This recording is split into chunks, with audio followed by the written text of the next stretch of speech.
Hello. अरे हाँ hello पूजबा।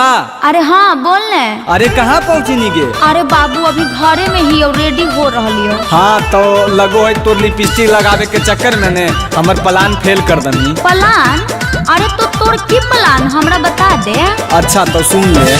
Nawada से लई बहू मुर्गा के छौरी झारखंड से लई बहू बियर गे सुनही। हाँ रे सब सुन। नवादा से लई बहू मुर्गा के छौरी झारखंड से लई बहू बियर गे। अरे अरे की बोलही बियरबा झारखंड से काहे लइमी? तोर दिमाग खराब है क्योंकि तो तोरा नहीं पता हो कि बिहार में दारू बंद है। अरे हाँ ठीक है बोलही। ठीक है की बोलो ये तोरा कहलिए और कि वोटवा दही लालटेन छाप पर तब दे दही कमल छाप पर तो ये सब नहीं होता हो। अच्छा तो माफ कर दे रे छोड़ा हमर बात सुन। राजगीर में पार्टी मनाबो रे छोरा हैप्पी न्यू ईयर रे। राजगीर में पार्टी मनाबो रे छोरा हैप्पी न्यू ईयर रे। अरे हाँ हाँ ठीक है कोई गरम का पनिया में नहा लो भाई ठंडा भी नहीं लगता है। हाँ तो पहाड़िया पर घूमे ले जमीन है। अरे हाँ गे दोनों मिलके पूरा राजगीर घूम लो भाई। ठीक है हो। Music by Chandan Singh. नया साल के पहला दिन संग ही बीतइबे। संग ही में घूमबे मजा मस्ती उठाएबे।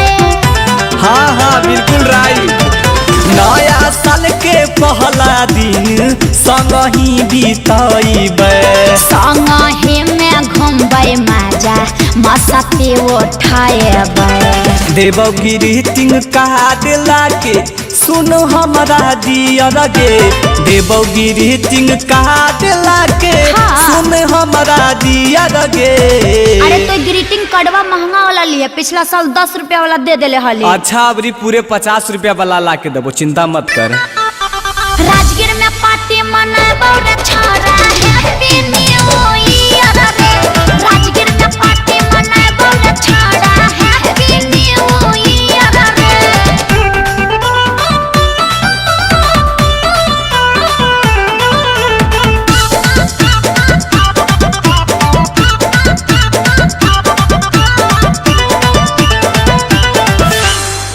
जे भी दिल करता हमारे कर लेबो पूरा।